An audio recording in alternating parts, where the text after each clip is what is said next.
Elon is, to me, a patriot. So, you could call him an employee, you could call him a consultant, you could call him whatever you want. But he's a patriot. I mean, look at the kind of things. I just said, just write it down, just in case that question got asked, right? But look at this, from 90 to 99, Social Security, 6,054,000 people.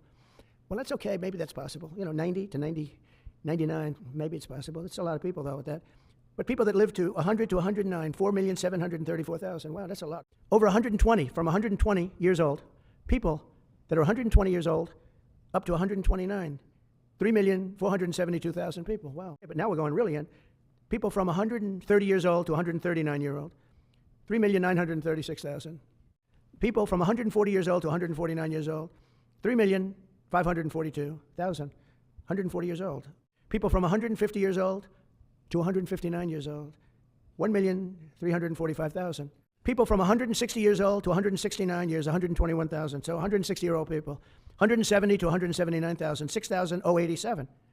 200 to 209 years old, 879 people. From 210 years old, I haven't met any of them.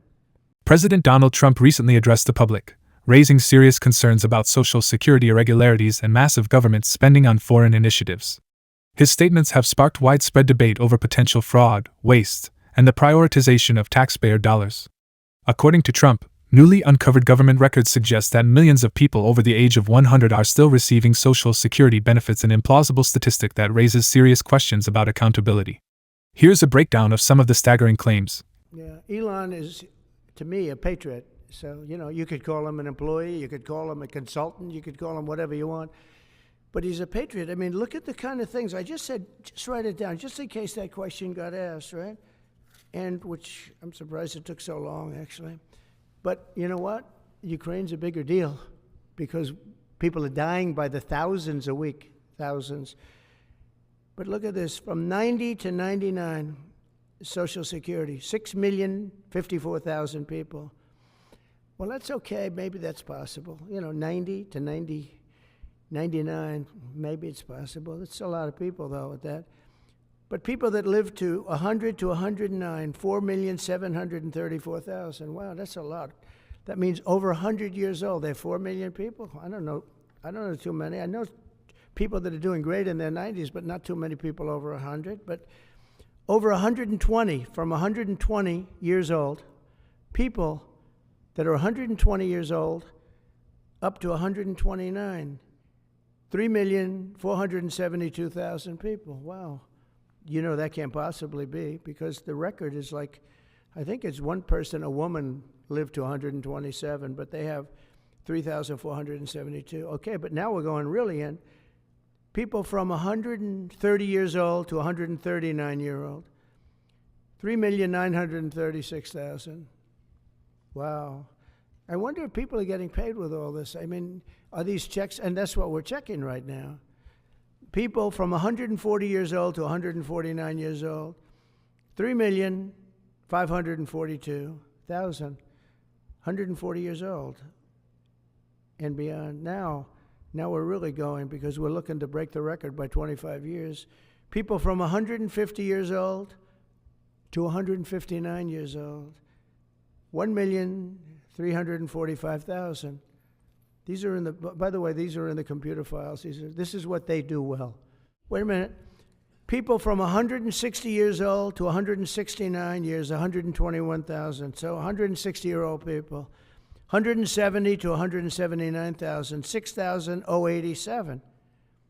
But now, let's go into the real numbers.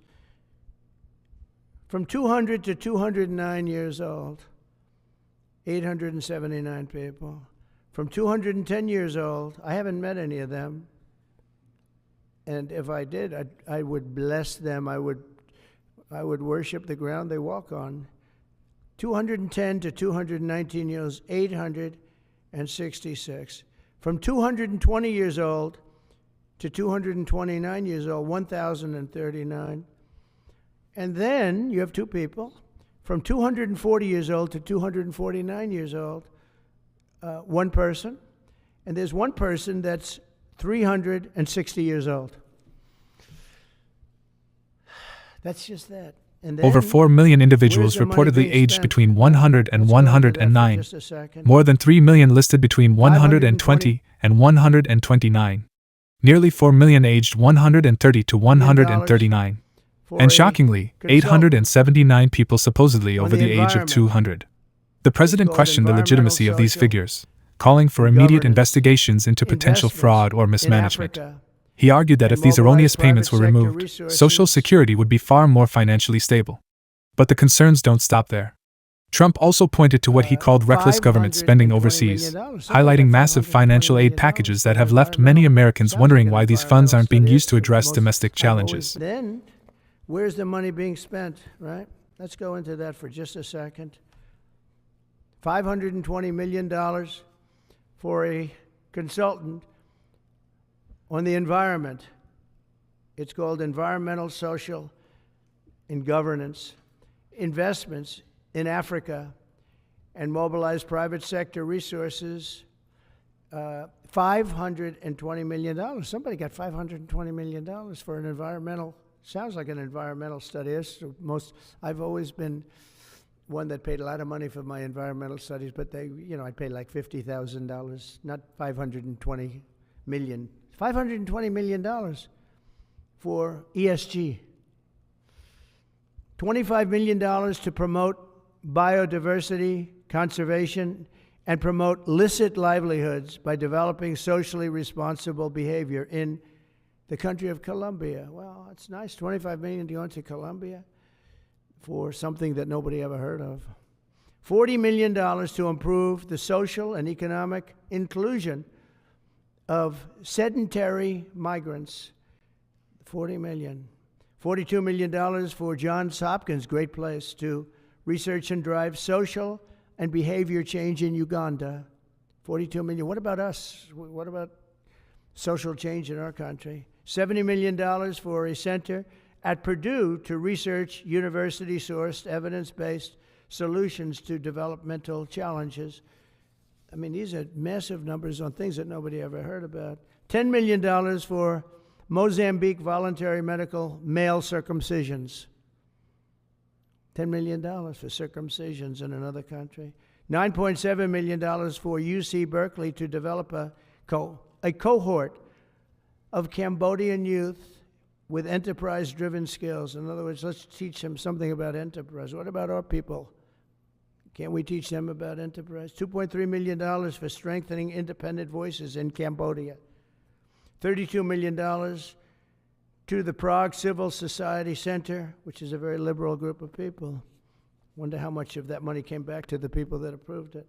$14 million for improving public procurement in Serbia. $486 million to the Consortium for Elections and Political Process Strengthening, including $22 million for inclusive and participatory political process in Moldova, and $21 million for voter turnout in India. Well, why are we giving $21 million to India? They got a lot of money. They're one of the highest taxing countries in the world in terms of us. We can hardly get in there because their tariffs are so high.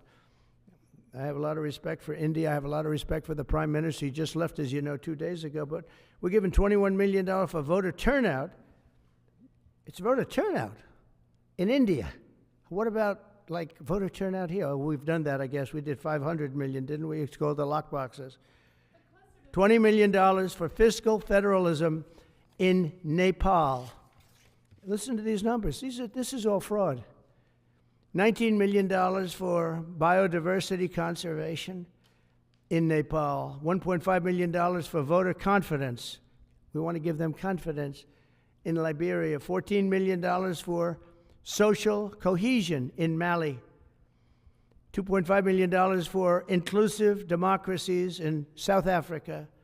$47 million for improving learning outcomes in Asia. Asia's doing very well. They're doing a lot better than we do in the schools, aren't they? $2 million to develop sustainable recycling models to increase socioeconomic cohesion among marginalized communities in Kosovo and Eshkali and in Egypt. We're talking about hundreds of billions of dollars. I could, by the way, I could read this all day long. I could go on all day long, and you'll see hundreds of billions of dollars, and we're doing it. But when I saw the Social Security numbers, I said, wow, that's really something. So we have, let's just go above 100 years old. We have millions and millions of people over 100 years old. Everybody knows that's not so. We have a very corrupt country, very corrupt country. Some of the key expenditures include $520 million for environmental initiatives in Africa, $42 million for research projects at Johns Hopkins University in Uganda, $25 million for biodiversity conservation in Colombia, $21 million allocated for voter turnout efforts in India. Trump expressed frustration that billions are being directed to international projects while pressing domestic issues such as infrastructure, education, and healthcare are often underfunded. In response, he called for an extensive audit of government spending to eliminate waste, fraud, and abuse, vowing to ensure taxpayer dollars are prioritized for American citizens first. These claims have generated strong reactions from both supporters and critics. Some argue that Social Security fraud and mismanagement are genuine concerns, while others believe the figures may be exaggerated or misinterpreted. As investigations unfold, one thing is clear: government accountability and financial transparency remain hot-button issues heading into the next election cycle. What do you think about these revelations? Let us know in the comments below, and don't forget to like, share, and subscribe for more updates on stories that matter to you.